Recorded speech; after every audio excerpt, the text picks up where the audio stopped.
vậy kiến hàng ngay tôi còn ngay các bún như này đều cái hàng ngay nhị ship nhị sợi khói thì theo lý chi cho theo lũ đeo ngay mày chặt ngay chặt thì mình với những cái dư bẹ ngay chặt đó mày với những cái dìn sọt này cho sạp lon này dìn xong khu cái chặt cái hàng ngay có ai còn bị sẽ ăn thải cái dìn cái sẻ như đâu liệu trả ngay có yêu cụ lý như dìn ngay sẻ như thế thùng ngay lọt hay cầu có nó xin khói kiểu mày chặt hay yêu cho kiểu sao sinh đi đâu bạn này sẽ xin khói chỉ có một mày cứu ký nhảm các lời kiểm tra anh an to tan hay bán lui đi sang mùn thì nhưng mà chỉ có biểu trọng bên kỳ hay ngay kiểm lấy cái phố tôi hay biểu trọng chọn như tết chỉ có được biểu sĩ bên như vậy xem đi một biểu trọng nó trộm thải nhưng mà cái mày chặt tôi hay cả kén mà tôi còn hay giúp như thế ngay tiền hết đều chỉ có yếu số người đi chìm hay kéo xa khó xa cái khôn nạn hiểu bạn này cái ly dịu kèo thầy tôi chạy hiểu sẽ tông chúng sau ngày lưỡi giá dụ chẳng xì la nhưng mình cái càng ra khủng xiang thì cái xiang con này những ngày mới còn cái miếng cái nhẫn nó mồ hết liao ngày bữa khi sau đó dụ cả cái siêu kỹ đồ hay còn nó mới hẹn bán nào chạy hiểu dụ như cái đồ chim ngáp ba liao ngáp ba nó con tật hòn kiểu hòn có gì không ngáp ba của thầy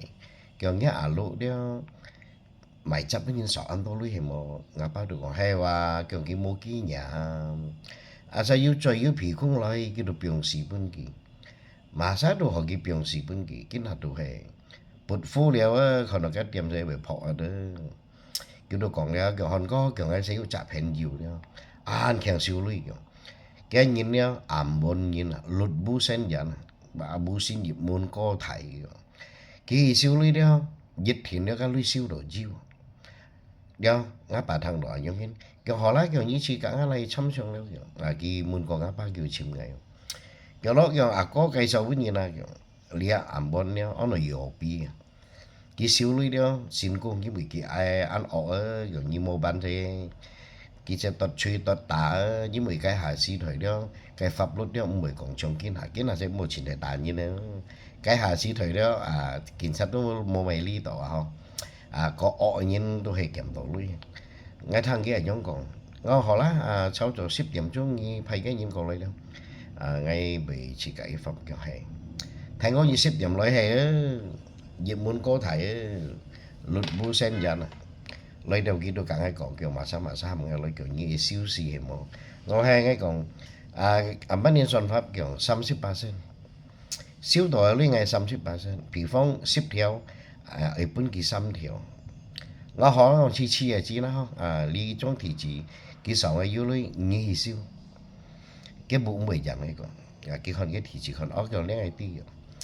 cái miệng mới cho cái xin muốn chỉ này miệng nó mì dùng cái pha miệng chạy cái đôi khi đâu thằng kia còn đó khi tao cái khâu muốn xem mẹ xây sáng khâu muốn nó nhưng bởi cái nhìn đồ hay chi lùi như này cái khâu muốn đồ tài phiang không có thể lít không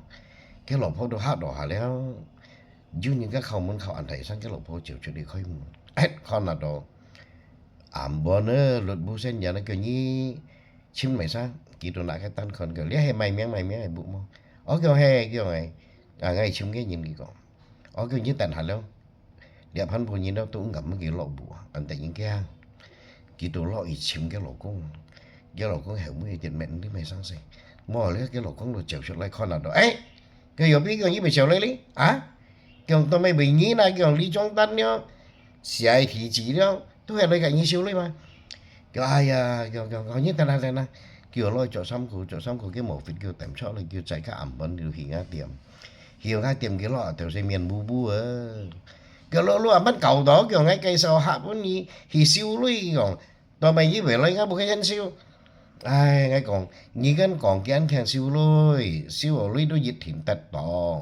tại này ngay mình xin chỉ lo xin siêu nha xin như xin bàn ban được cái đoàn cái siêu phết ra liệu nhớ tôi mua bán bắt nhiều kèn siêu lui ngay cũng hiểu nhưng hen ngồi như xin bàn này kỳ nha xì mua bán địa hai chút chuyện đó siêu dịch chủ sẽ kỳ mua em ngay với mình kỳ có thải không ngay mới cái tết xin những người đi chủ lối không những người kia cả apa ya xong xin mua cái số theo cái yopi cái ai pergi cái theo cái chèo bây giờ cái sẽ còn như thằng nhìn nếu chính càng còn cho ngay mấy chính càng còn như hàm cái cho chút dữ mà ya hàm một càng một tảng còn như còn lại muốn ăn càng siêu lui dịch chút muốn siêu dịch thì nó hiểu xin cung bởi dịch phú mô bán chín cho lượng phú sam phú nó bị bán chín kiến hà ngày sẽ làm cái chỉ siêu nha sẽ nhét nó siêu tòa bán còn là cái khéng còn ngay phía này như thế pin on đã cả siêu hòa bởi sau nhất thôi ngay buổi như tàu cầu mang họ kita đã chỉ các khởi xin mình nhìn ở to siêu